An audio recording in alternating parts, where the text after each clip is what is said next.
মুহতারাম হাজিরিন, আমরা এই ব্যবস্থাটাকে কেন এটাকে আমরা চ্যালেঞ্জ করি, কেন আমরা এর বিরুদ্ধে প্রতিবাদ জানাই, কেন আমরা এটাকে পরিবার এবং সমাজ ধ্বংসের হাতিয়ার বলে বিবেচনা করি? কারণ যদি আজকে সমান অধিকারের নামে আল্লাহ প্রদত্ত উত্তরাধিকার বিধানের মধ্যে পরিবর্তন আনা হয়, আগামীকালকে গোটা সমাজ ব্যবস্থায় ধ্বংস নেমে আসবে। ঘরে ঘরে, পরিবারে পরিবারে স্বামী স্ত্রীর মধ্যে এক অসমাধানযোগ্য যুদ্ধ শুরু হয়ে যাবে। এইভাবে এই গন্ডগোলার দাম্পত্য কলহের মধ্যে পড়ে আগামীর প্রজন্ম ধ্বংস হবে। ছেলেদের স্কুল পড়াশোনা বন্ধ হয়ে যাবে, ছেলেদের ভরণ পোষণ সুন্দরভাবে হওয়া বন্ধ হয়ে যাবে, সব কিছু ধ্বংস হয়ে আমাদের সমাজ ওই পাশ্চাত্যের লাগামহীন এক সমাজে পরিণত হবে, যেই সমাজে বহু মানুষ জানে না তার বাবার পরিচয় কি, বহু মানুষ জানে না তার বাবা এবং মাকে। এইভাবে সেই সমাজের মধ্যে লাওয়ারিস সন্তান অসংখ্য জন্ম নিয়েছে। এরকম এক অন্ধকার সমাজ, যেখানে বাতির লাল নীল বাতির আলোর ঝলকানি আছে, সেখানে উন্নত মানের দামি বাড়ি আর গাড়ি থাকতে পারে, কিন্তু অনেক উন্নত মানের আসবাবপত্র থাকতে পারে, এসির ঠান্ডা বাতাস থাকতে পারে, কিন্তু শীতাতপ নিয়ন্ত্রিত সেই 10 তলা 20 তলা সেই হাই রাইজ বিল্ডিং এর সুন্দর মনোরম সুসজ্জিত কামরার মধ্যে ঘুমাইতে হলে 3টা ঘুমের ট্যাবলেট খেয়ে ঘুমাইতে হয়। শান্তি নাই পরিবারগুলোর মধ্যে, কারণ পরিবারের মধ্যে দাম্পত্য কলহ। এটা হলো কারণ যে তারা ইসলামের এই পারিবারিক বিধানটা পশ্চিমা জগৎ গ্রহণ করে নাই। পশ্চিমা জগৎ ইসলামের অনেক কিছুই তারা নকল করেছে, ইসলাম থেকে অনেক কিছুই তারা গ্রহণ করেছে। ইসলাম থেকে যেই সব জায়গাগুলোতে পশ্চিমা জগৎ গ্রহণ করেছে, সেই জায়গাগুলোতে পশ্চিমা জগৎ সাকসেসফুল হয়েছে। যেই জায়গাগুলোতে ইসলাম থেকে তারা গ্রহণ করে নাই, বরং ইসলামকে তারা ডিনাই করেছে, ইসলামকে তারা প্রত্যাখ্যান করেছে, সেই জায়গাগুলোতে ইউরোপ এবং আমেরিকায় অশান্তির দাবানল দাউ দাউ করে চলতেছে। এখন লেস কাটা শিয়াল চায় সব শিয়ালের লেস কাটা যাক। পাশ্চাত্যের পরিবার ব্যবস্থা নাই, ধ্বংস হয়ে গেছে পরিবার সিস্টেম তাদের মধ্যে। এখন তারা চায় মুসলমানদের সমাজের মধ্যে পরিবার ধ্বংস হয়ে যাক। এই জন্য মুসলিম সমাজের মধ্যে তারা তাদের এজেন্সি তৈরি করেছে, এজেন্ট তৈরি করেছে, দালাল আর চামচা গোষ্ঠী তৈরি করেছে, পেইড এজেন্ট তৈরি করেছে, যারা টাকা দিয়ে পয়সা দিয়ে মুসলিম সমাজের মধ্যে ইহুদি খ্রিস্টানদের এজেন্ডা বাস্তবায়ন করার জন্য কাজ করে। তাদেরকে টাকা পয়সা দিয়ে ওরা লালন পালন করে। বিবাহের 100% খরচ শুধুমাত্র পুরুষের। দেনমোহর যতটুকু দিতে হয় সম্পূর্ণটাই পুরুষকে দিতে হয়, নারীকে 1 পয়সার দেনমোহর দিতে হয় না। বিবাহের সময় আপ্যায়নের খরচ ইসলামী ধর্ম মোতাবেক, আল্লাহর পয়গম্বরের সুন্নত মোতাবেক। বিবাহের পরে ওলিমা খাওয়ানো, বিবাহের আপ্যায়ন করা পুরুষের জন্য সুন্নত, বিবাহের আপ্যায়ন করা নারীর পরিবারের জন্য, কনের বাবার জন্য সুন্নত নয়। এখন আপনারা বলতে পারেন যে হুজুর আমাদের সমাজ তো উল্টা, আমাদের সমাজে তো মেয়ে পক্ষ থেকে যৌতুক নেয়, আর আমাদের সমাজে তো কনেকে বিবাহ দেওয়ার সময় বরযাত্রী খাওয়াইতে হয়। বরযাত্রী আরো আসে 100, 200, 500 শর্ত করে আসে যে আমাদের 500 লোক খাওয়াইতে হবে। এগুলো আছে না নাই? তাহলে এটার বিধানও শুনে রাখেন। যৌতুকের বিধান পরিষ্কার কথা, আল্লাহর কোরআন বলে দিয়েছে। আল্লাহর কোরআন বলে দিয়েছে এইভাবে কনের বাবার থেকে চাপ প্রয়োগ করে তার অন্তরের অসন্তুষ্টি সহ যৌতুক হিসেবে যেই সম্পদ একজন পুরুষ গ্রহণ করবে, এই সম্পদ তার জন্য হালাল নয়, এই সম্পদ তার জন্য জাহান্নামের আগুন হিসেবে সে পেটের মধ্যে পড়তেছে। সুতরাং কনের বাবাকে চাপ প্রয়োগ করে তার কাছ থেকে কোনো যৌতুক নেওয়া সম্পূর্ণরূপে হারাম। ঠিক তদ্রূপ বিবাহের সময় শর্ত দিয়ে কনের বাবার বাড়িতে বরযাত্রী গিয়ে জোরপূর্বক 100, 200, 350 জন লোক জোর করে খাওয়া, এটা দাওয়াতের খাওয়া নয়, এটা বৈধ খাবার নয়, এটা ডাকাতির মতো, চোরের মতো জোর করে ডাকাতির করা খাবার। কাজেই বিবাহের সময় অস্থায়ী খরচ, সাময়িক খরচ যেটা, সেটা পুরুষের না নারীর? পুরুষ খরচ করলো। বিবাহের পর থেকে শুরু হলো দাম্পত্য জীবন। 50 বছরের দাম্পত্য জীবন, 40 বছরের দাম্পত্য জীবন, 60 বছরের দাম্পত্য জীবন, 70 বছরের দাম্পত্য জীবন। জীবনের শেষ মুহূর্ত পর্যন্ত 4টা খরচ: খাদ্য খরচ, বস্ত্রের খরচ, বাসস্থানের খরচ, চিকিৎসার খরচ 100% পুরুষের দায়িত্ব, নারীর 1 পয়সা পার্টিসিপেশনের দায়িত্ব নাই। এমনকি কখনো যদি বিচ্ছেদ হয়ে যায়, তালাক হয়ে যায়, বিচ্ছেদ হয়ে যাওয়ার পরেও 3 মাস পর্যন্ত সেই তালাকপ্রাপ্ত স্ত্রীকে খাদ্য, বস্ত্র, বাসস্থান, চিকিৎসার ব্যবস্থা করা স্বামীর দায়িত্ব এবং কর্তব্য। মুহতারাম হাজিরিন, তাহলে একজন পুরুষ বিবাহের পরে, বিবাহের দিন থেকে তার শুরু হয় স্ত্রীর বোঝা বহন করা। প্রথমে দেনমোহরের বোঝা বহন করলো, তারপরে ওলিমার বোঝা বহন করলো, তারপরে স্ত্রীকে খাবারের বোঝা বহন করলো, স্ত্রীর ভরণ পোষণের বোঝা বহন করলো, স্ত্রীর কাপড় চোপড়ের খরচের বোঝা বহন করলো, স্ত্রীর জন্য বাসস্থানের ব্যবস্থা করবার বোঝা বহন করলো, রোগাক্রান্ত হলে স্ত্রীর জন্য চিকিৎসার বোঝা বহন করলো। সন্তান হওয়ার পর থেকে ছেলে হোক মেয়ে হোক, সমস্ত সন্তানের ভরণ পোষণের দায়িত্ব তার বাবার, ভরণ পোষণের দায়িত্ব মায়ের না। এই পরে এইভাবে চলতে চলতে আল্লাহ না করুক কোনো কারণে যদি স্বামী আগে মারা যায়, স্ত্রী যদি থেকে যায়, তাহলে ওই অবস্থায় যদি স্ত্রীর নিজের কোনো ক্যাপাসিটি না থাকে নিজের জীবন জীবিকা নির্বাহ করবার, আর তাদের যদি সন্তান থাকে, তখন এই বৃদ্ধ বাবা অথবা বৃদ্ধ মা তার ভরণ পোষণের দায়িত্ব এসে দাঁড়ায় তার সন্তানের কাঁধে। ছেলে সন্তানও আছে, মেয়ে সন্তানও আছে। এই ক্ষেত্রে ইসলাম বলে বৃদ্ধা মায়ের ভরণ পোষণের দায়িত্ব মেয়ে সন্তানের নয়, বরং সেই মায়ের ভরণ পোষণ, খাদ্য, বস্ত্র, বাসস্থান, চিকিৎসা সহ সকল খরচের দায়িত্ব হলো তার ছেলে সন্তানের উপর। তাহলে হিসাব করলে দেখবেন যে একজন নারী আল্লাহ প্রদত্ত বিধান অনুযায়ী সে তার জীবনটা কেটে যাবে 3 পুরুষের কাঁধের উপর দিয়ে। ছোট্টকালে বাবার হোটেল, বিয়ের পরে স্বামীর হোটেল, বার্ধক্যের সময়ে ছেলের হোটেল, 3 পুরুষের কাঁধের উপর দিয়ে একজন নারীর জিন্দেগি পার হয়ে যাবে। সারা জিন্দেগিতে আল্লাহ প্রদত্ত তার বাবার পক্ষ থেকে, তার নানার পক্ষ থেকে প্রাপ্ত সম্পত্তি 1 টাকা খরচ করবার প্রয়োজন তার নাই। তাহলে সেই হিসাবে একজনে খরচ করে 100 টাকা, আরেকজন খরচ করে না 1 টাকাও। তাহলে ব্যয় যার 100%, আয় তো তার 100% হওয়ার কথা। যার ব্যয় 0%, তার আয়ও 0%ই থাকার কথা। যে স্কুলের একটা লেভেল পর্যন্ত কোনো গ্রুপ নাই, পার্থক্য নাই, সবাই এক গ্রুপে পড়াশোনা করে। ক্লাস 8 থেকে সম্ভবত আমাদের দেশের স্কুলের শিক্ষা ব্যবস্থায় পার্থক্য হয়ে যায়, কয়েকটা গ্রুপে ছাত্ররা বিভক্ত হয়ে যায়। কয়টা গ্রুপ হয়? 3টা গ্রুপ, সায়েন্স, আর্টস আর কমার্স।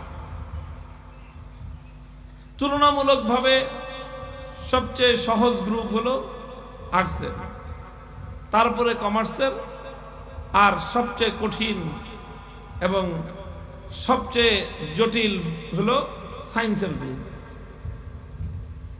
তো ছাত্র যারা থাকে, স্টুডেন্ট যারা থাকে, তারা সবাই কি সায়েন্স গ্রুপে সুযোগ পায়?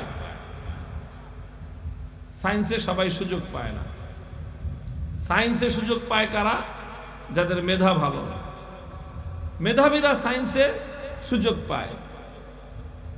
এরপরে সায়েন্সে এসএসসি, এইচএসসি পড়ার পর তারপরে তারা হয়তো ইঞ্জিনিয়ারিং অথবা মেডিকেল, এই 2 সেক্টরের যে কোনো একটার দিকে তারা ট্রাই করে এবং সেদিকে যাওয়ার চেষ্টা করে।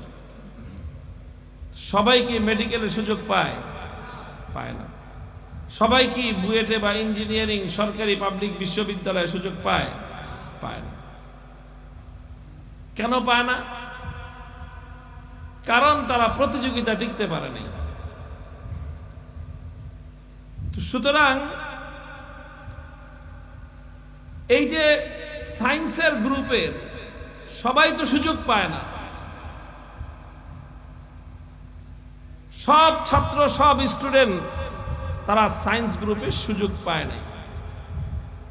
এখন মনে করেন অনেক সময় হয় স্কুলগুলোতে ক্ষমতার ব্যবহার হয়, ক্ষমতা প্রয়োগ করা হয়। এখন হয়তো স্কুল ম্যানেজিং কমিটির সভাপতি, তার স্বপ্ন হলো তার ছেলেকে সে ডাক্তার বানাবে। এখন তার ছেলেকে যদি ডাক্তার বানাইতে চায়, তা আর্টস বা কমার্সে পড়াইলে ডাক্তার হতে পারবে? কি করতে হবে? সায়েন্সে পড়াইতে হবে। এখন তার ছেলের মেধা তো সায়েন্সে ভর্তি হওয়ার উপযুক্ত না। এখন যে কোনো ভাবে ম্যানেজিং কমিটির সভাপতি, তার তো একটা দাপট তো আছে, ক্ষমতা আছে, স্কুলের হেডমাস্টারকে বলে দিছে যে আমার ছেলেকে সায়েন্সের গ্রুপে ভর্তি করাইতে হবে। আচ্ছা, যে কোনো ভাবে সে ভর্তি করাইছে। এখন ভর্তি করানোর পর যখন ক্লাস শুরু হয়, তো সায়েন্সের গ্রুপের তো এক একটা কঠিন কঠিন সাবজেক্ট। এখানে ম্যাক্সিমাম হলো অনেকগুলি সাবজেক্ট হলো ম্যাথমেটিক্স নির্ভর, অঙ্কের সাথে রিলেটেড, তারপরে আছে কেমিস্ট্রি, ফিজিক্স, সব কঠিন কঠিন সাবজেক্ট। তারপরে অঙ্ক তো সাধারণ অঙ্ক না, শুধু পাটিগণিত না, শুরু হয় বীজগণিত, হায়ার ম্যাথ শুরু হয়। এখন বীজগণিত তো সবটাই হলো সূত্র নির্ভর।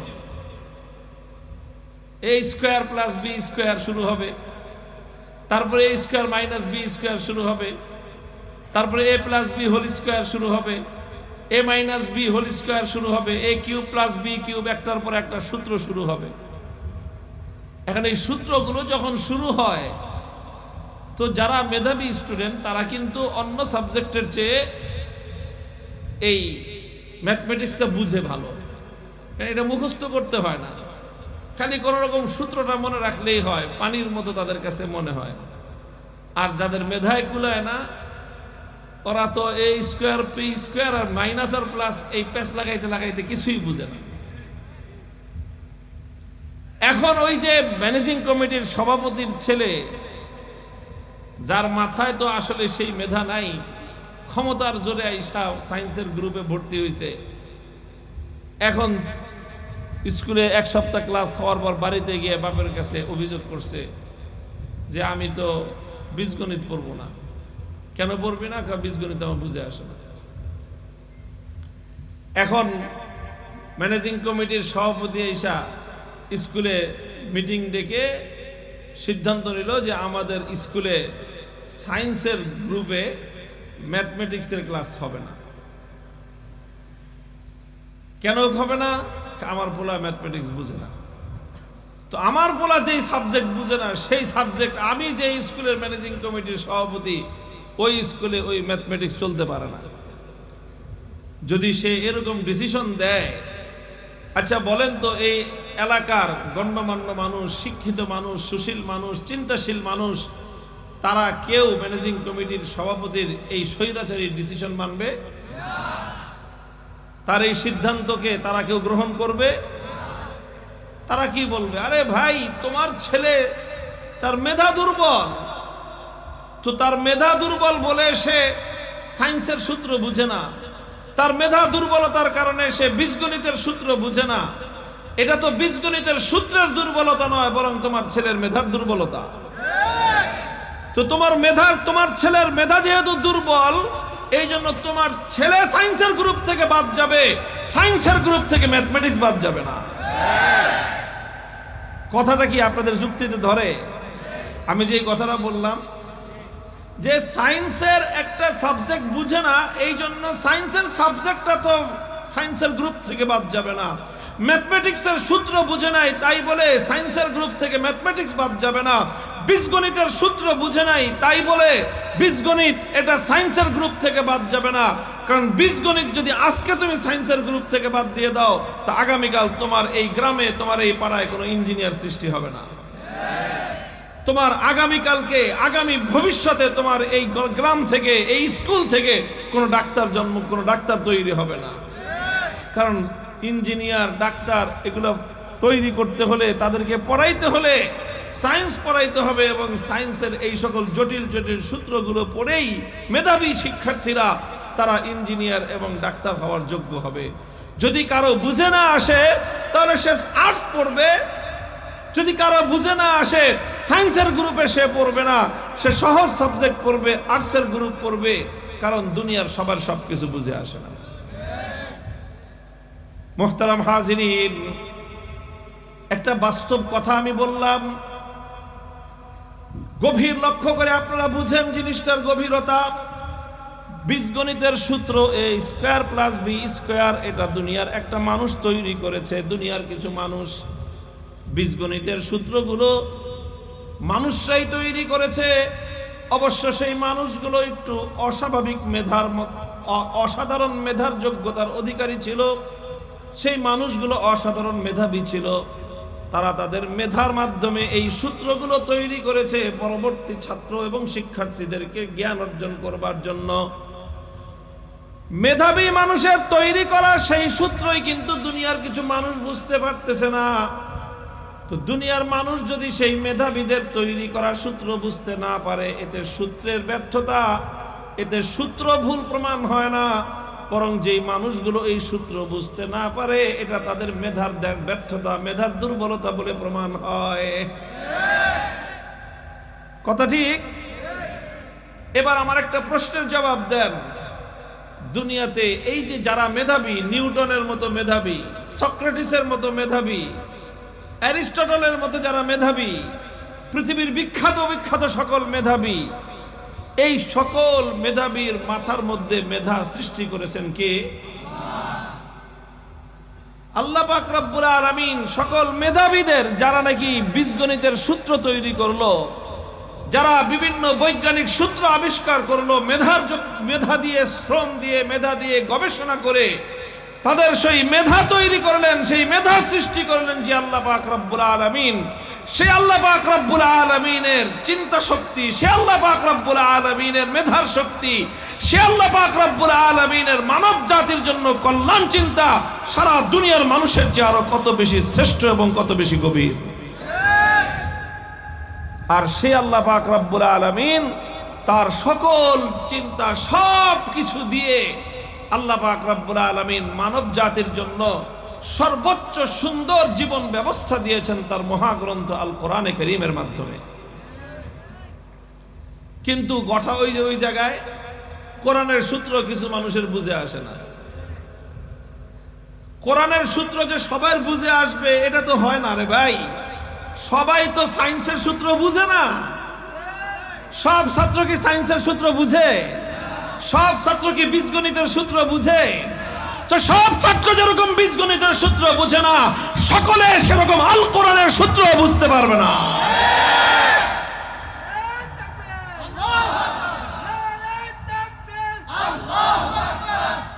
সব ছাত্র বীজগণিতের সূত্র বুঝতে না পারলেও এতে বীজগণিতের সূত্র ভুল প্রমাণ হয় না, বরং যে সকল ছাত্র সূত্র বুঝতে পারে নাই তাদের মেধার দুর্বলতা প্রমাণ হয়। ঠিক তেমনি ভাবে সকলে হয়তো আল কোরআনের সূত্র বুঝতে পারবে না। যারা আল কোরআনের সূত্র বুঝতে না পারবে, প্রমাণ হবে তাদের মেধার দুর্বলতা রয়েছে, এতে আল কোরআনের দুর্বলতা প্রমাণ হয় না।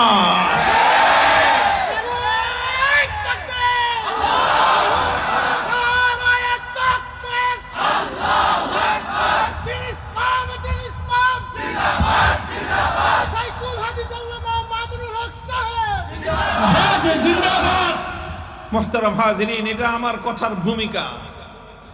এই কথাটা যদি সারা দুনিয়ার সব মানুষ বুঝে রাখতো, তাহলে দুনিয়ার কোন বিবেকবান মানুষ আল্লাহ প্রদত্ত জীবন ব্যবস্থা, আল্লাহর কোরআনের বিধান নিয়ে কেউ প্রশ্ন তুলত না।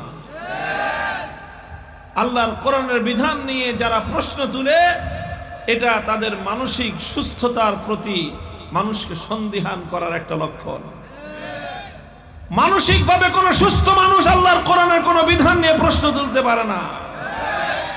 যাদের মানসিকভাবে যারা সুস্থ, যাদের বিবেক শুদ্ধ আছে, সেই বিবেকবান কোন মানুষ কোনদিন আল্লাহর কসম খেয়ে বলি আল্লাহর কোরআনের কোন বিধান নিয়ে প্রশ্ন তুলতে পারে না।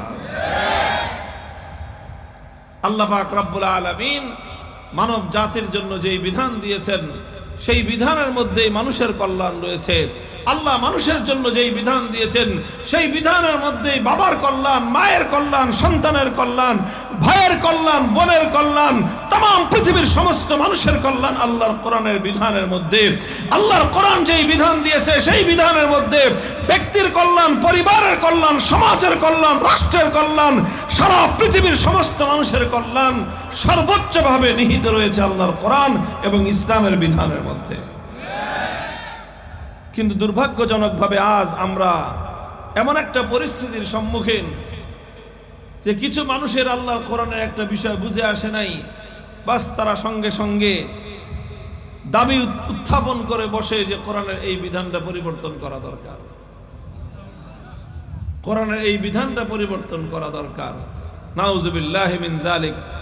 এটা ওই রকম কথা যে যেই সভাপতির ছেলে সে বীজগণিতের সূত্র না বুঝবার কারণে সেই সভাপতি এসে সে তার স্কুলের সায়েন্সের গ্রুপ থেকে ম্যাথমেটিক্সের সাবজেক্ট বাদ দিতে চায়।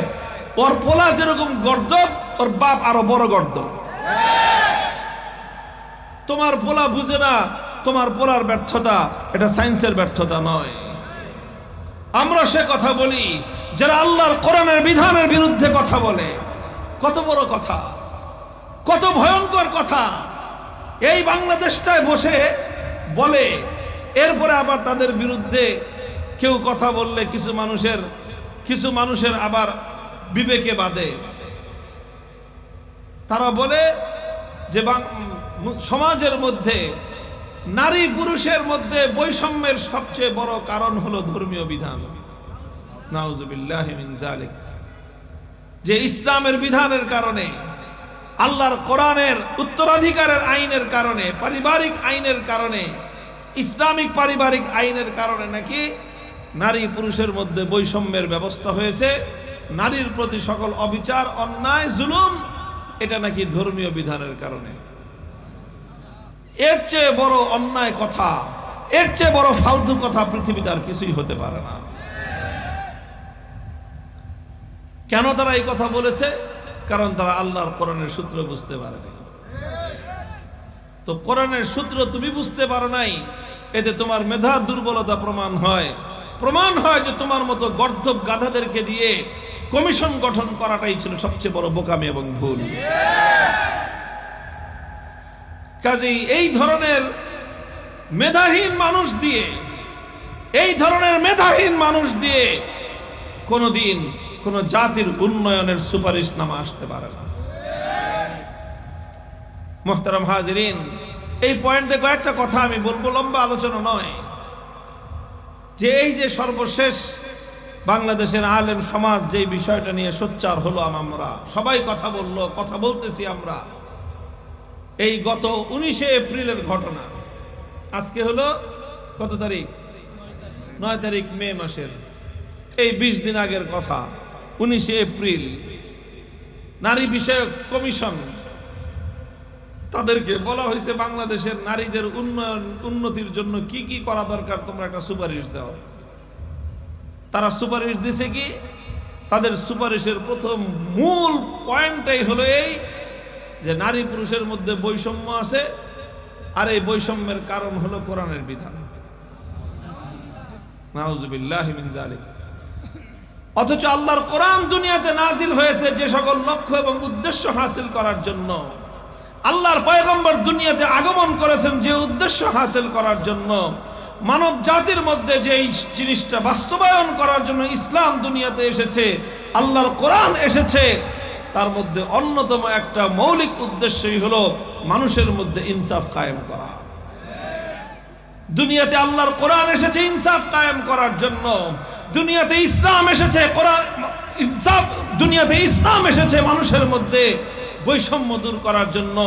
দুনিয়াতে ইসলাম এসেছে মানুষের মধ্যে সাম্য এবং ন্যায় প্রতিষ্ঠা করবার জন্য। রাসূল আকরাম সাল্লাল্লাহু আলাইহি ওয়াসাল্লামের আদর্শ, নবীর শিক্ষা যদি আমরা অ্যানালাইসিস করি, নবীর শিক্ষা যদি আমরা পর্যবেক্ষণ করি, দ্ব্যর্থহীনভাবে প্রমাণ হয়ে যায় যে আল্লাহ পাক রব্বুল আলামিন দুনিয়াতে ইসলামকে পাঠিয়েছেন ইনসাফ কায়েম করার জন্য, বেইনসাফি দূর করবার জন্য। আর কত বড় গর্দভ হলে, কত বড় খোদাদ্রোহী হলে একজন মানুষ এই কথা বলতে পারে যে কোরআনের বিধানের কারণে এই বৈষম্য তৈরি হয়? আসলে ব্যাপারটা হলো তাদের হিসাবের ভুল। হিসাব যদি কেউ ভুল করে, তাহলে যোগ বিয়োগে যদি কোথাও ভুল হয়, ফলাফল কি ভুল দাঁড়াবে না সঠিক দাঁড়াবে? অবশ্যই ফলাফল ভুল দাঁড়াবে। তো তোমার হিসাবের সূত্রের মধ্যে তুমি ভুল করেছো, যোগ বিয়োগে তুমি ভুল করেছো, যোগ বিয়োগে ভুল করার পরে এখন ফলাফল ভুল দাঁড়িয়েছে, এখন তুমি চিৎকার চেঁচামেচি করতেছো। অন্যের উপর চিৎকার চেঁচামেচি করে লাভ নাই। তুমি যোগ বিয়োগে ভুল করেছো, যেখানে তুমি 5,000 টাকা লোন ছিলা, ঋণ ছিলা, এখন তুমি যোগ বিয়োগে ভুল করে দেখো যে তুমি 5,000 টাকা পাও, এখন গিয়ে তুমি তারা কলার চেপা ধরছো যে আমার 5,000 টাকা দেশ না কে? বলেন, বলবে আরে কিরে 5,000 টাকা দিব বেটা, তুমি তো আমি তোমার কাছে 5,000 টাকা উল্টা পাই। না, আমি হিসাব করে আসছি যে আমি 5,000 টাকা পাই, তুমি পাও না। এখন দেখা গেল আদতে গিয়ে সে হিসাবে ভুল করেছে। তো এটার যে অবস্থা হয়, আমার দেশের নারী কমিশনের একই অবস্থা হয়েছে। হিসাব কষতে তারা ভুল করেছে, যেই জায়গাটা নিয়ে মানুষের মধ্যে ব্যাপকভাবে বিভ্রান্তি তৈরি করেছে তারা, এবং যে দাবি তারা উত্থাপন করেছে উত্তরাধিকার আইনের ক্ষেত্রে। উত্তরাধিকার আইনের ক্ষেত্রে আমাদের সমাজের মধ্যে অনেক অন্যায় আছে, অবিচার আছে। মানুষের মধ্যে আল্লাহর কোরআনের বিধান পালন করবার ক্ষেত্রে অনেক ধরনের ত্রুটি এবং বিচ্যুতি আছে। আল্লাহর কোরআনের বিধান, ইসলামের বিধান, শরীয়তের বিধান মান্য করার ক্ষেত্রে মানুষের মধ্যে অনেক ভুল বিচ্যুতি আছে, ত্রুটি আছে, গাফলতি আছে। কোরআনের বিধানের মধ্যে কোনো ত্রুটি নাই। ইউসিকুমুল্লাহু ফি আওলাদিকুম লিয-যাকারি মিসলু হাজ্জিল উনসায়াইন ফাইন কুননা নিসাআন ফাওকা ইসনাতাইনি ফালাহুন্না সুলুসা মা তারাক। দেখেন, উত্তরাধিকারের বিধানটা এমন একটা বিধান, এটা এমন একটা চ্যাপ্টার, এটা এমন একটা অধ্যায় যে উত্তরাধিকার, একজন মানুষ মারা গেলে তার যে সকল উত্তরাধিকাররা থাকবে, তার পরবর্তীতে তার যে সকল ওয়ারিসানরা থাকবে, সেই ওয়ারিসভাবে সম্পত্তি বন্টন হবে। এটা চুল চেরা প্রত্যেকটা বিষয় খুঁটিনাটি আল্লাহ পাক রব্বুল আলামিন কোরআনে পাকের মধ্যে সবিস্তারে বর্ণনা করেছেন, সবিস্তারে বর্ণনা করেছেন। এবং সেই বর্ণনা করতে গিয়ে সর্বপ্রথম আল্লাহ পাক রব্বুল আলামিন যেই বিধানটা বর্ণনা করেছেন, সেটা আল্লাহ বলছেন ইউসিকুমুল্লাহু ফি আওলাদিকুম। আল্লাহ পাক রব্বুল আলামিন তোমাদের সন্তানদের ব্যাপারে নির্দেশ প্রদান করছেন যে যখন বাবা মা মারা যাবে, তখন বাবা মায়ের সেই রেখে যাওয়া পরিত্যক্ত সম্পত্তি তাদের সন্তানদের মধ্যে বন্টন হওয়ার নীতি হলো লিয-যাকারি মিসলু হাজ্জিল উনসায়াইন, যে ছেলে সন্তান দুইজন কন্যা সন্তানের সমান ভাগ পাবে। অর্থাৎ একজন ছেলে যতটুকু পাবে, দুইজন মেয়ে ততটুকু পাবে, দুইজন মেয়ে যতটুকু পাবে, একজন ছেলে ততটুকু পাবে। এটা হলো আল্লাহর কোরআনের বিধান। বাস কোরআনে পাকের শুধু এই একটা বিধান দেখেই এই কিছু মানুষের মধ্যে আল্লাহর কোরআনের বিধানের ব্যাপারে একটা অনাস্থা তৈরি করবার একটা হুজুগ তুলেছে, জিগির তুলেছে তারা। মুহতারাম হাজিরিন, সম্পত্তির কথা আমি একটু কথা বলি, সম্পত্তির বিষয়টা যেন মানুষ বুঝতে পারে যে ইসলামের বিধানের সৌন্দর্য কত। সম্পত্তির কোনো বিষয় যদি আপনাকে আলোচনা করতে হয়, তাহলে সম্পদের সাথে দুইটা জিনিসের সম্পর্ক। কয়টা জিনিসের? একটা হলো সম্পদের সাথে আয়ের সম্পর্ক, আবার সম্পদের সাথে ব্যয়ের সম্পর্ক। কথা বলেন ঠিক না বেঠিক? সম্পত্তির হিসাব করতে হলে কেউ যদি শুধু আয়ের হিসাব করে, ব্যয়ের হিসাব না করে, অথবা কেউ যদি শুধু ব্যয়ের হিসাব করে, আয়ের হিসাব না করে, তাহলে সেই ব্যক্তি কোনোদিন কোনো সম্পত্তির হিসাব মিলাতে পারবে না। সম্পত্তির হিসাব যদি মিলাতে হয়, সঠিক অর্থে যদি একটা সম্পত্তির হিসাব যদি আপনাকে বের করতে হয়, আপনাকে একদিকে যেরকম আয়ের হিসাব করতে হবে, আরেকদিকে ব্যয়ের হিসাব করতে হবে। আয় এবং ব্যয় দুটো প্লাস মাইনাস করে আপনাকে ব্যালেন্স শিট তৈরি করতে হবে, তখনই আপনার পক্ষে নির্ভুল একটা হিসাব করা সম্ভব। কিন্তু তারা কি করলো? শুধু আয়ের হিসাব দেখলো, ব্যয়ের হিসাব তারা দেখলো না। আচ্ছা, এখন যদি মনে করেন যদি এই যে আজকে যে জিগির তোলা হচ্ছে যে সম্পত্তির মধ্যে নারী পুরুষের সমান অধিকার চাই, আচ্ছা যদি সমান অধিকার বাস্তবায়ন করা হয়, সমান অধিকার যদি বাস্তবায়ন করা হয়, তাহলে আলটিমেট রেজাল্ট আমাদের সমাজের মধ্যে কি ধরনের হতে পারে, এর কি ইম্প্যাক্ট তৈরি হতে পারে, এর দ্বারা সমাজের মধ্যে কি প্রতিক্রিয়া তৈরি হতে পারে, এটা হয়তো কেউ কোনোদিন চিন্তা করে নাই। আমি একটা দৃষ্টান্তের মাধ্যমে এই কথাটা বর্ণনা করতাম। মনে করেন যে দুইজন মানুষ, একটা ছেলে এবং একটা মেয়ে। একটা ছেলে একটা মেয়ে, আপনার দুজন সন্তান, একটা ছেলে একটা মেয়ে। আপনার পকেটে টাকা আছে 100 টাকা। আপনার ছেলে মেয়ে তারা দুজন আপনার কাছ থেকে আবদার করেছে যে বাবা কিছু টাকা দাও, প্রতিষ্ঠান বন্ধ হয়েছে, মাদ্রাসা ছুটি, স্কুল ছুটি হয়েছে, কলেজ ছুটি হয়েছে, নানার বাড়ি বেড়াতে যাব। এখন বাবা তার পকেটে আছে 100 টাকা তার সন্তানদেরকে দেওয়ার মতো। এখন বাবা এই টাকাটা কিভাবে তাদের মধ্যে বন্টন করতে পারে? দুইভাবে বন্টন করতে পারে। একটা বন্টন সে করতে পারে যে সে ছেলে মেয়ে দুজন সমান সমান, এই জন্য সে দুজনকে সমান সমান দিয়ে দিল 50 টাকা 50 টাকা। আরেকটা সে করতে পারে যে না, সে আল্লাহর কোরআনের যে উত্তরাধিকার সম্পদ বন্টন করার যে সূত্র আছে, লিজ্জাকারি মিসলু হাজ্জিল উনসায়াইন, যে মেয়ে পাবে যতটুকু ছেলে পাবে তার চেয়ে ডবল, ছেলে পাবে যতটুকু মেয়ে পাবে তার অর্ধেক। তাহলে সেই ক্ষেত্রে 100 টাকায় ভাগ হবে 33 টাকা আর 66 টাকা, 33 টাকা আর সামথিং আর 66 টাকা সামথিং।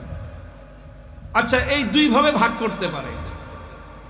যদি মনে করেন সমান অধিকারের প্রবক্তাদের বক্তব্য অনুযায়ী সমান সমান বন্টন করে দিল, বন্টন করে দেওয়ার পরে এখন ছেলের পকেটেও 50 টাকা, মেয়ের পকেটেও 50 টাকা, তারা দুজন রওনা করেছে নানার বাড়ির দিকে।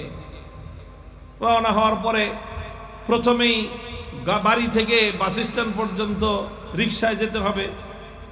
ছেলে মেয়ে দুইজন রিকশায় উঠছে। রিকশায় উঠার পর 10 টাকা 10 টাকা 20 টাকা ভাড়া, দুজন রিকশায় গেছে, যার যার ভাড়া সে দিল। তার ভাড়া 10 টাকা সে দিছে, তার ভাড়া 10 টাকা সে দিছে। তারপরে যাওয়ার পরে বাসে যাবে নানার বাড়ি পর্যন্ত। দুইজন বাসে উঠলো, দুজনের ভাড়া 30 টাকা 30 টাকা, তার ভাড়া 30 টাকা সে দিল, তার ভাড়া 30 টাকা সে দিল। নানা বাড়ি পর্যন্ত যে পৌঁছার পর 10 টাকা রিক্সা ভাড়া, 30 টাকা বাস ভাড়া, গেল কত? 40 টাকা। থাকলো কত? আর 10 টাকা থাকলো। এরপরে সেই 10 টাকা দিয়ে আবার বাস স্ট্যান্ড থেকে নানা বাড়ির পর্যন্ত আবার রিক্সা নিয়ে যেতে হয়, সেখানে আরো 10 টাকা 10 টাকা খরচ। কত হলো খরচ? 50 টাকা। নানা বাড়ি যাওয়া পর্যন্ত ছেলের পকেটে আছে কয় টাকা? মেয়ের পকেটে আছে কয় টাকা? নাই, দুজন খালি। আচ্ছা, এবার আসেন, যদি বিপরীত করা হয়, ছেলেকে দেওয়া হলো 66 টাকা, মেয়েকে দেওয়া হলো 33 টাকা, কিন্তু বিধান করে দেওয়া হলো বাবার পক্ষ থেকে, বলে দিল ছেলেটাকে যে দেখো, তুমি তো পুরুষ মানুষ, সঙ্গে তোমার বোন নারী মানুষ, মহিলা মানুষ, মেয়ে মানুষ, তুমি রাস্তায় তার খবরাখবর রাখবা, তার প্রতি যত্ন নিবা, রাস্তায় যা ক্ষয় খরচ হয় সব খরচ তুমি তোমার পকেট থেকে চালাইবা। এখন দুইজন রওনা হয়েছে। দুইজন রওনা হওয়ার পর দুইজনের প্রথম রিক্সা ভাড়া 10 টাকা 10 টাকা দিল ভাই, 20 টাকা, 30 টাকা 30 টাকা 60 টাকা বাস ভাড়া দিল ভাই, গেল কত? 60 টাকা আর 20 টাকা 80 টাকা। এরপরে আবার গিয়ে গেল রিক্সা ভাড়া আরো 10 টাকা 10 টাকা 20 টাকা, খরচ হলো কত? 100 টাকা খরচ হলো ছেলের। বাবাই দিছিল কয় টাকা? 66 টাকা। এখন নানার বাড়ি যাওয়ার পরে ছেলের পকেটে আছে কয় টাকা? 33 টাকার লোন, 33 টাকার ঘাটতি আছে। মেয়ের কাছে আছে কয় টাকা? 33 টাকা পকেটে তার সংরক্ষিত রয়ে গেছে। বাবা তারে বলে দিছে, আমি তোমাকে 33 টাকা দিলাম, খরচের কোনো দায়িত্ব তোমার নাই, এরপরেও তোমাকে দিলাম যে তুমি মেয়ে মানুষ, তোমার শখ থাকবে, স্নো পাউডার লিপস্টিক কেনার শখ থাকে তোমার, মামা বাড়িতে যাবা, মামাতো ভাই বোনদের জন্য চকলেট কিনে নিয়ে যেও, এই সমস্ত তোমার খরচের জন্য, অতিরিক্ত খরচের জন্য, কম্পালসারি খরচ যেটা না, বাধ্যতামূলক খরচ না, অব্লিগেটরি খরচ না, বরং যেটা তোমার ঐচ্ছিক খরচ, সেই খরচের জন্য, অতিরিক্ত খরচের জন্য তোমাকে 33 টাকা দেওয়া হলো। এই 33 টাকার উপর তোমার ভাইয়ের কোনো অধিকার নাই। এই 33 টাকা সম্পূর্ণ তোমার একচ্ছত্র ব্যক্তি মালিকানাধীন তোমার খরচের জন্য। এইভাবে যদি বন্টন করা হয়, বাবার বাড়িতে নানার বাড়িতে যাওয়ার পরে যেখানে ছেলের কাছে রয়েছে 33 টাকার ঋণ, তখন মেয়ের কাছে রয়েছে 33 টাকা সংরক্ষিত, তার কাছে বাস্তব সম্পূর্ণ সেভিংস। এই 33 টাকা দিয়ে সে ইচ্ছা করলে নিজের ইচ্ছা পূরণ করতে পারে, আচার কিনে খেতে পারে, স্নো পাউডার কিনতে পারে, চকলেট কিনে মামার বাড়িতে মামাতো ভাই বোনদেরকে দিতে পারে। তাহলে এই ক্ষেত্রে দেখেন তো, শুরুতে যখন আমরা হিসাব করলাম সমান সমান যদি উভয়কে দেওয়া হয়, 50 টাকা 50 টাকা দিলে পরে তার যে সূত্র, সমান অধিকারের সূত্র যদি প্রয়োগ করা হয়, গন্তব্য পর্যন্ত পৌঁছার পর ছেলের হাতেও ফোন শূন্য, ছেলের পকেটেও শূন্য, মেয়ের পকেটও শূন্য, কারো হাতে কোনো টাকা নাই। কিন্তু পক্ষান্তরে যদি এই সূত্র প্রয়োগ করা হয়, ডবল দেওয়া হলো ছেলেকে, কিন্তু খরচের দায়িত্ব শতভাগ ছেলের উপর, অর্ধেক দেওয়া হলো মেয়েকে, খরচের দায়িত্ব তার উপরে 1%ও নাই। গন্তব্য পর্যন্ত সকল খরচ করার পরে ফাইনাল যখন হিসাব করা হবে, তখন দেখা যাবে ছেলের উপর অতিরিক্ত 33 টাকার বোঝা রয়েছে, আর মেয়ের কাছে তখনও 33 টাকা সেভিংস রয়েছে। মুহতারাম হাজরিন, শুধুমাত্র কাল্পনিক কোনো দৃষ্টান্ত নয়, এটা কাল্পনিক কোনো দৃষ্টান্ত নয়, এটা বাস্তবতা। আল্লাহ পাক রব্বুল আলামিন যখন সম্পত্তি বন্টন করেছেন, সম্পত্তির মালিকানা যখন দিয়েছেন, তখন ছেলেকেও মালিকানা দিয়েছেন, মেয়েকেও মালিকানা দিয়েছেন। ছেলেকেও আল্লাহ পাক রব্বুল আলামিন শতভাগ মালিকানা দেন নাই, মেয়েকেও আল্লাহ পাক রব্বুল আলামিন শতভাগ বঞ্চিত করেন নাই। তবে হ্যাঁ, আল্লাহ পাক রব্বুল আলামিন ছেলেকে দ্বিগুণ দিতে বলেছেন, মেয়েকে অর্ধেক দিতে বলেছেন। আর এই মেয়েকে অর্ধেক দেওয়াটা, এটা কোশ্চিনকালেও তাকে সন্তান ছেলের থেকে মেয়েকে কম দেওয়া নয়, বরং চূড়ান্ত বিবেচনায় এটাই মেয়েদের জন্য, নারীদের জন্য অগ্রাধিকার। কারণ কি? কারণ হলো ওই যে ইসলাম প্রদত্ত হিসাব, শুধুমাত্র আয়ের হিসাব দেখলে হবে না, ব্যয়ের হিসাব এবং আয়ের হিসাব উভয়টাকে একত্রিত করে যদি ব্যালেন্স শিট করা হয়, তখনই পূর্ণাঙ্গ হিসাব বের হবে। ইসলাম প্রদত্ত বিধান অনুযায়ী সন্তান যখন জন্মগ্রহণ করে, ছেলে হোক মেয়ে হোক, সন্তান জন্মগ্রহণ করার পরে সন্তানের ভরণ পোষণের দায়িত্ব তার মায়ের উপর নয়, ভরণ পোষণের দায়িত্ব হয় তার বাবার উপর। এইভাবে সন্তান যতক্ষণ পর্যন্ত সাবালক না হবে, ততদিন পর্যন্ত সন্তানের সকল প্রয়োজন পূরণ করার দায়িত্ব বাবার, মায়ের নয়। বাবা হিসেবে ছেলে সন্তানের দায়িত্ব পালন করবে সে, যতদিন পর্যন্ত ছেলে সন্তানটা সাবালক না হবে। ছেলে সন্তানরা সাবালক হতে ম্যাক্সিমাম 15 বছর বয়স লাগে। 15 বয়সের আগেই সকল ছেলেরাই সাবালক হয়ে যায়। সাবালক হয়ে যাওয়ার পরে কোনো বাবা যদি তার সন্তানকে ভরণ পোষণ দিতে না চায়, তাহলে ইসলাম তাকে বলেছে তোমার সন্তানের ভরণ পোষণের দায়িত্ব আর তোমার উপরে নাই। 15 বছরের ছেলে, সে নিজের ভরণ পোষণের দায়িত্ব তার নিজের উপর। কিন্তু মেয়ের ভরণ পোষণের দায়িত্ব শুধু 12 বছর পর্যন্ত নয়, শুধু 15 বছর পর্যন্ত নয়, বরং একটা মেয়ে যতক্ষণ পর্যন্ত বিবাহের মাধ্যমে তার পরবর্তী অভিভাবক নিশ্চিত না হচ্ছে, ততদিন পর্যন্ত মেয়ের ভরণ পোষণের দায়িত্ব হচ্ছে বিবাহ হওয়ার আগ পর্যন্ত তার বাবা। একটা মেয়ের বিবাহ যদি হয় 20 বছর বয়সে, একটা মেয়ের বিবাহ যদি হয় 22 বছর 25 বছর বয়সে, 25 বছর বয়সে একটা মেয়ের বিবাহ হলে বাবার হোটেলে সে খাইলো 25 বছর। আর একটা ছেলে যদি সাবালক হওয়া পর্যন্ত বাবার হোটেলে খায়, সে খাবার পাইলো 15 বছর। এক্ষেত্রে সুস্পষ্টভাবে একটা মেয়ে একটা ছেলের চেয়ে 10 বছরের অধিকার বেশি ভোগ করলো। আচ্ছা, এরপরে যখন বিবাহ হলো, বলেন তো আপনারা, বিবাহ শুধু পুরুষের হয় না মহিলারও হয়? বুঝেন না এই কথা? আরে বিবাহ শুধু পুরুষ করে না পুরুষ আর মেয়ে দুইজনের মিলে বিবাহ হয়? বিবাহ দুইজনের। আচ্ছা, বিবাহের প্রয়োজন কি শুধু পুরুষের না মেয়েরও? নারীরও বিবাহের প্রয়োজন আছে না নাই? বিবাহ না হলে পুরুষেরও সমস্যা, নারীরও সমস্যা। কথা বলেন ঠিক কিনা? না, বিবাহ না হলে শুধু পুরুষের সমস্যা? আরে বিবাহ না হলে পুরুষের যতটুকু সমস্যা, নারীর সমস্যা তার চেয়ে বেশি। এই জন্যই তো দেখা যাবে যে ছেলে বড় হয়ে গেছে, বয়স হয়ে গেছে, বিবাহ করতেছে না, এটা নিয়ে বাপ মারা অতটা বেশি টেনশনে পড়ে না। কোনো মেয়ে যদি বেশি বয়স হয়ে গেছে, বিবাহ না হয়, বাপ মায়ের ঘুম নাই। কারণ কি? কারণ একটা পুরুষ বিবাহ না করে, পরিবার গঠন না করে, আমাদের ঢাকার ভাষা বলে বাদাইমার মতো দুনিয়া জীবন কাটায় দিতে পারে। একদিন রেল স্টেশন, একদিন বাস স্টেশন, একদিন কাকরাইল মসজিদ, এইভাবে ঘুরঘুর করে, এইভাবে টোটো কোম্পানির ম্যানেজার হিসেবে সারা জীবন ঘুরে ঘুরে সে তার জীবন পার করে দিতে পারে, পুরুষের তত সমস্যা নাই। কিন্তু পরিবার যদি গঠন না করা হয়, নারীর জীবনটা মহা বিপদগ্রস্ত হবে, নারীর জীবনটা একটা কঠিন জীবনে পরিণত হবে। সেই হিসাবে বলতে গেলে বিবাহের যতটা প্রয়োজন পুরুষের, তার চেয়ে বেশি প্রয়োজন নারীর। কারণ বিবাহ বন্ধনের মাধ্যমে যে পরিবার গঠন হয়, সেই পরিবার একটা নারীর জন্য সংসারের ঠিকানা দেয়। বিবাহের মাধ্যমে যেই পরিবার গঠন হয়, সেই পরিবার একজন নারীর জন্য শান্তির আশ্রয়। বিবাহের মাধ্যমে যেই পরিবার গঠন হয়, সেই পরিবার একজন নারীর জন্য ভবিষ্যতের নিশ্চয়তা। আচ্ছা, সব বাদ দেন, ওই মূল কথায় আসলাম। নারীরও প্রয়োজন, পুরুষেরও প্রয়োজন। তো বিবাহ হইল দুইজনের, প্রয়োজন দুইজনের। বিবাহ না হইলে সমস্যা দুইজনের, বিবাহ হইলে সুবিধা দুইজনের। খরচ কয়জনের? বিবাহের সাথে সংশ্লিষ্ট যতগুলো খরচ আছে, সবগুলো খরচের দায়িত্ব পুরুষের। বলবেন বিবাহ সংশ্লিষ্ট কি কি খরচ? বিবাহ সংশ্লিষ্ট খরচ হলো দুই রকম। কয় রকম? শুনে রাখেন, বিধান আল্লাহর কোরআনের বিধান, ইসলামের বিধান। বিবাহের সাথে সংশ্লিষ্ট খরচের বিধানটা কয় রকম? দুই রকম। একটা হলো টেম্পোরারি খরচ, আর একটা হলো পার্মানেন্ট খরচ। একটা সাময়িক খরচ আর একটা স্থায়ী খরচ।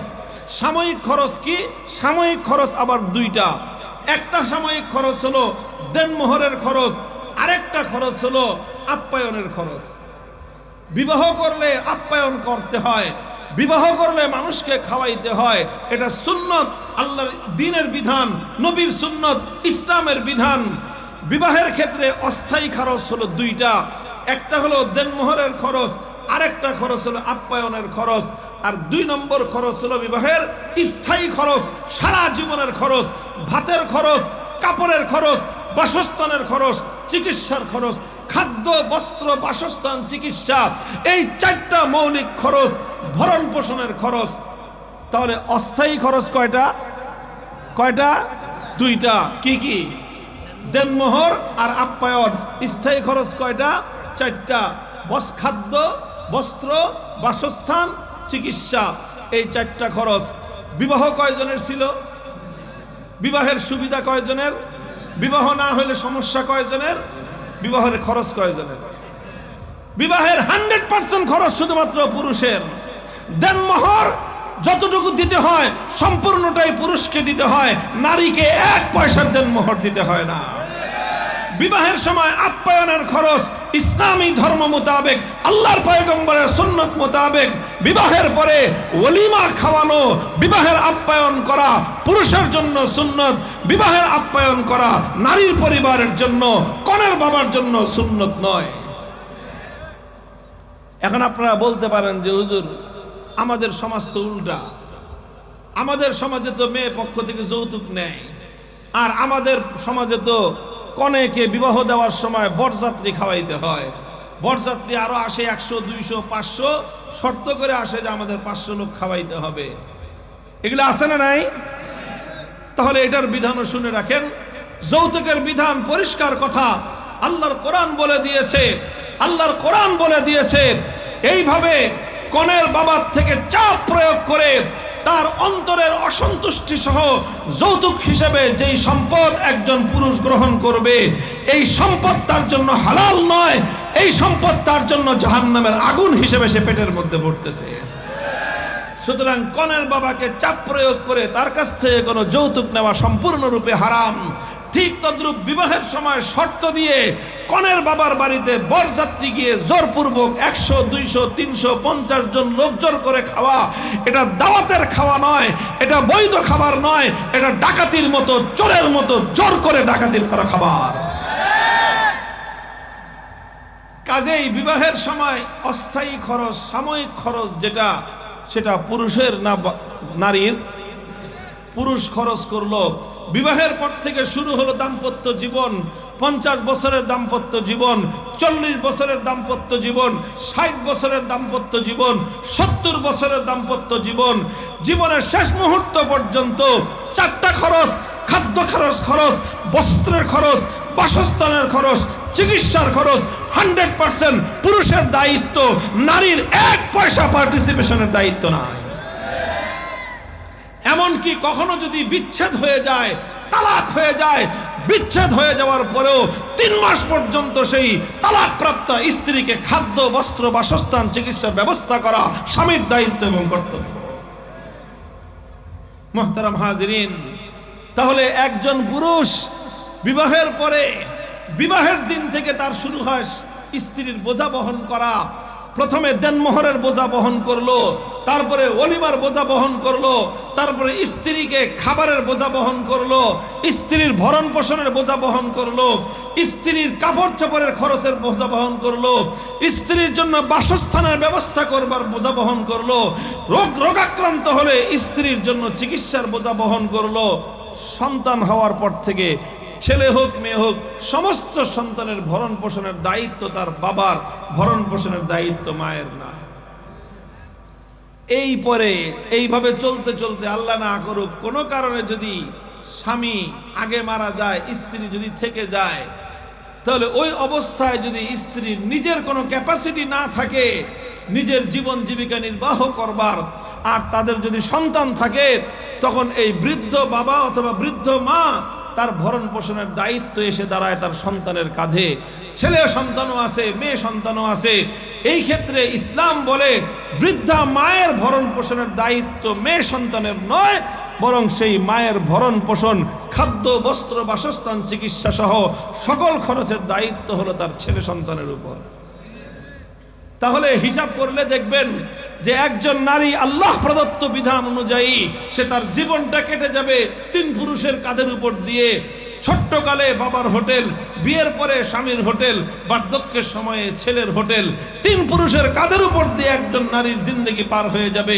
সারা জিন্দেগিতে আল্লাহ প্রদত্ত তার বাবার পক্ষ থেকে, তার নানার পক্ষ থেকে প্রাপ্ত সম্পত্তি 1 টাকা খরচ করবার প্রয়োজন তার নাই। তাহলে সেই হিসাবে একজনে খরচ করে 100 টাকা, আরেকজন খরচ করে না 1 টাকাও। তাহলে ব্যয় যার 100%, আয় তো তার 100% হওয়ার কথা। যার ব্যয় 0%, তার আয়ও 0%ই থাকার কথা।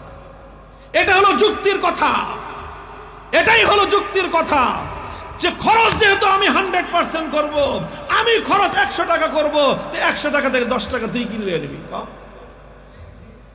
খরচ তো আমি করব, তো তুই কেন 10 টাকা নিবি? খরচ 100 টাকা আমি করব, কাজে সম্পূর্ণ 100 টাকা বাপ আমাকে দিবে, তোমাকে কেন 33 টাকা দিবে?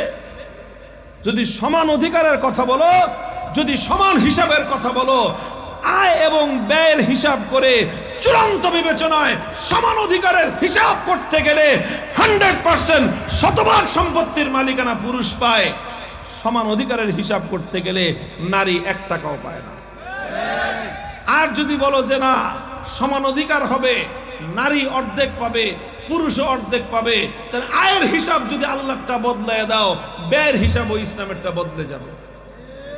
ব্যয়ের হিসাবেরটা যদি বদলায় যায়, তখন শুরু হবে কি? তখন শুরু হবে বিয়ের সময় দেনমোহর যা হবে 1 লাখ টাকা, 50 তোমার, 50 আমার, ফালাও আগে টেবিলে। কারণ সমান অধিকার, তুমিও সমান, আমিও সমান। তো আমি বিয়ে 2 জনের, খরচ কয়জনের? বিয়ে যেরকম 2 জনের, দেনমোহরও 2 জনের, তোমার 50 আমার 50। অলিমা করতে হবে, 100 মানুষ খাওয়াইতে হবে। গরু তুই একটা ফালা, গরু একটা আমি ফালা, তাহলে সমান সমান হলো। কথা বলেন ঠিক না বেঠিক? এরপরে বিয়ের পরে যখন খাওয়ার ব্যবস্থা, যখন স্বামী স্ত্রী 2 জনের পরিবার চলবে, মাসে খরচ হবে 10,000 টাকা, 5,000 আমার, 5,000 তোমার। তারপরে বছর গড়াইলে যখন সন্তান হবে, সেই সন্তানের জন্য মেডিকেল যেই খরচ হবে, মেডিকেল যেই বিল হবে 50,000, 25,000 তোমার, 25,000 আমার। এরপরে সন্তান 3 দিন পরে যখন স্কুলে ভর্তি হবে, স্কুলে মাসে যখন নাকি তার 6,000 টাকা বেতন, 3,000 তোমার, 3,000 আমার। এইভাবে সমস্ত জায়গায় সমান অধিকারের অর্থ হলো ভরণ পোষণ আর কোনোদিন স্বামীর কাছ থেকে স্ত্রী দাবি করতে পারবে না, বরং স্বামী অর্ধেক খরচ দেবে সংসারের, স্ত্রীকে অর্ধেক খরচ দিতে হবে সংসারের। এইভাবে যদি সংসারগুলোতে এই অবস্থা চলতে থাকে, তাহলে গোটা সমাজ ব্যবস্থা ধ্বংস হয়ে যাবে। এরপরে হবে কি জানেন? পোলা যখন আইসা বলবে যে বাবা স্কুলের তো বেতন চায় মাস্টারে, কয় কত বেতন? 5,000 টাকা। বাপে পকেট থেকে 2500 টাকা বের করে দিয়ে বলবে যে আমি 2500 দিলাম, বাকি তোর 2500 মায়ের কাছ থেকে নিয়ে যা। এখন পোলা মায়ের কাছে যায়, মা কবে আমি কিনলি না দিব, পোলা তো তোর বাপের পোলা, আমার কাছ থেকে টাকা চাস কেন? মায়ে তো দিবে না, কারণ দিয়ে তো অভ্যস্ত না তারা। 2500 দিবে না। পোলা 3 দিন ঘুরে কবে যে বাপে টাকা দিছে, মায়ে টাকা দেয় না, ঠিক আছে যা, স্কুলে যাব না। ওই 2500 টাকা দিয়ে ও যে গুলতি খেলবে। ওরে 2500 টাকা যে বাতাসা কিনে খেয়ে টোটো কোম্পানির ম্যানেজার হবে, এই ছেলের আর স্কুলে পড়াশোনা হবে না। মুহতারাম হাজিরিন, আমরা এই ব্যবস্থাটাকে কেন, এটাকে আমরা চ্যালেঞ্জ করি, কেন আমরা এর বিরুদ্ধে প্রতিবাদ জানাই, কেন আমরা এটাকে পরিবার এবং সমাজ ধ্বংসের হাতিয়ার বলে বিবেচনা করি? কারণ যদি আজকে সমান অধিকারের নামে আল্লাহ প্রদত্ত উত্তরাধিকার বিধানের মধ্যে পরিবর্তন আনা হয়, আগামীকালকে গোটা সমাজ ব্যবস্থায় ধ্বংস নেমে আসবে। ঘরে ঘরে, পরিবারে পরিবারে, স্বামী স্ত্রীর মধ্যে এক অসামান্য, এক অসমাধানযোগ্য যুদ্ধ শুরু হয়ে যাবে। এইভাবে এই গন্ডগোলার দাম্পত্য কলহের মধ্যে পড়ে আগামীর প্রজন্ম ধ্বংস হবে। ছেলেদের স্কুল পড়াশোনা বন্ধ হয়ে যাবে, ছেলেদের ভরণ পোষণ সুন্দরভাবে হওয়া বন্ধ হয়ে যাবে। সব কিছু ধ্বংস হয়ে আমাদের সমাজ ওই পাশ্চাত্যের লাগামহীন এক সমাজে পরিণত হবে, যেই সমাজে বহু মানুষ জানে না তার বাবার পরিচয় কি, বহু মানুষ জানে না তার বাবা এবং মাকে। এইভাবে সেই সমাজের মধ্যে লাওয়ারিস সন্তান অসংখ্য জন্ম নিয়েছে। এরকম এক অন্ধকার সমাজ, যেখানে বাতির, লাল নীল বাতির আলোর ঝলকানি আছে, সেখানে উন্নত মানের দামি বাড়ি আর গাড়ি থাকতে পারে, কিন্তু অনেক উন্নত মানের আসবাবপত্র থাকতে পারে, এসির ঠান্ডা বাতাস থাকতে পারে, কিন্তু শীতাতপ নিয়ন্ত্রিত সেই 10 তলা 20 তলা সেই হাই রাইজ বিল্ডিং এর সুন্দর মনোরম সুসজ্জিত কামরার মধ্যে ঘুমাইতে হলে 3টা ঘুমের ট্যাবলেট খেয়ে ঘুমাইতে হয়। শান্তি নাই পরিবারগুলোর মধ্যে, কারণ পরিবারের মধ্যে দাম্পত্য কলহ। এটা হলো কারণ যে তারা ইসলামের এই পারিবারিক বিধানটা পশ্চিমা জগৎ গ্রহণ করে নাই। পশ্চিমা জগৎ ইসলামের অনেক কিছুই তারা নকল করেছে, ইসলাম থেকে অনেক কিছুই তারা গ্রহণ করেছে। ইসলাম থেকে যেই সব জায়গাগুলোতে পশ্চিমা জগৎ গ্রহণ করেছে, সেই জায়গাগুলোতে পশ্চিমা জগৎ সাকসেসফুল হয়েছে। যেই জায়গাগুলোতে ইসলাম থেকে তারা গ্রহণ করে নাই, বরং ইসলামকে তারা ডিনাই করেছে, ইসলামকে তারা প্রত্যাখ্যান করেছে, সেই জায়গাগুলোতে ইউরোপ এবং আমেরিকায় অশান্তির দাবানল দাউ দাউ করে চলতেছে। এখন লেস কাটা শিয়াল চায় সব শিয়ালের লেস কাটা যাক। পাশ্চাত্যের পরিবার ব্যবস্থা নাই, ধ্বংস হয়ে গেছে পরিবার সিস্টেম তাদের মধ্যে। এখন তারা চায় মুসলমানদের সমাজের মধ্যে পরিবার ধ্বংস হয়ে যাক।